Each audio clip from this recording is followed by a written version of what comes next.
Literally speaking, it is a war going on. It is a war against what? It's a war against adharma. Adharma has to be fought. Remember this point. Let us not talk about ahimsa here.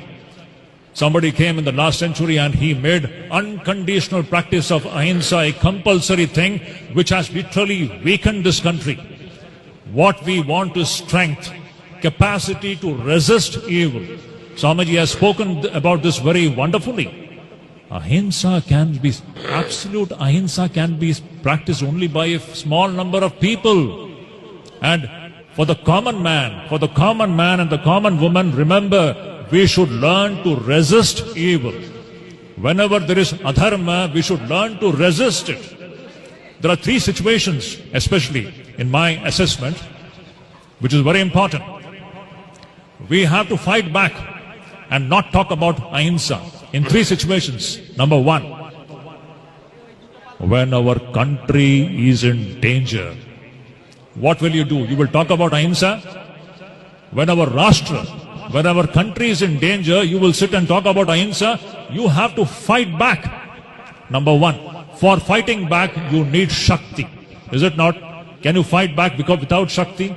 You need Shakti, you need this divine. You need the Mahishasura Mardini spirit. She is Asura Mardini. We need this energy which can kill the demons. So first thing, to protect your country, to protect your rashtra. Second thing, to protect your dharma. When your dharma is under threat, what will you do? You will talk about ahimsa. You have to fight back all those evil forces which are causing danger to your own dharma. This is the another lesson that we have to learn. Let us not talk about, what should I say? There is no samanvaya with the forces of evil.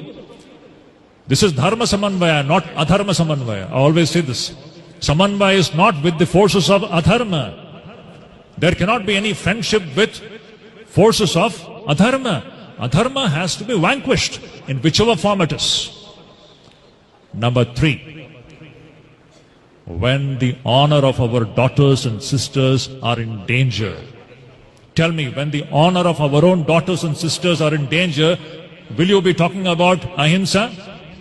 This is nonsense.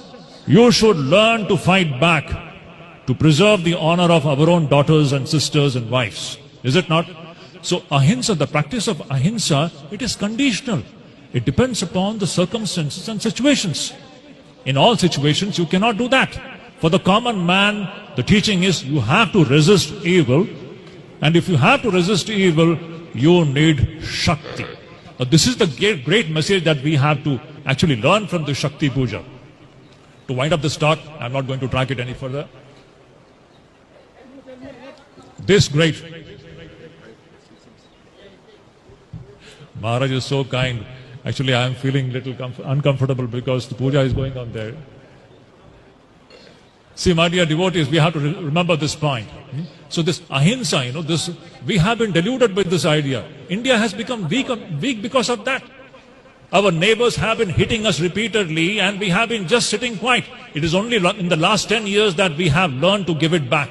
It should be like that. We should know how to...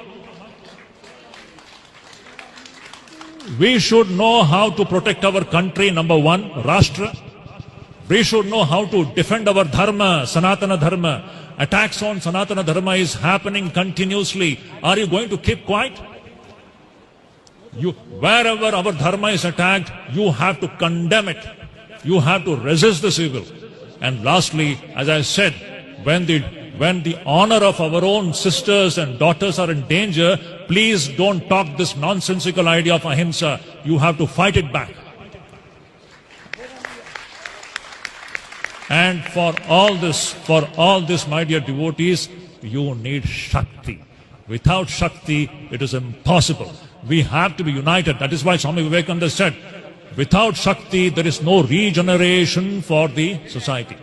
So, my dear devotees, this is the extract of this wonderful Shakti Puja. We should remember that it is by awakening this Mahishasura Mardini spirit. It is only by awakening this spirit that we can, really speaking, make our country and our society what it is. So, that line from Aigiri Nandini, the last one, Jaya Jaya He Mahishasura Mardini Ramya Kapardini Shaila Sute. This Mahishasura Mardini spirit, this is the one spirit with which we have to go back from this so-called puja.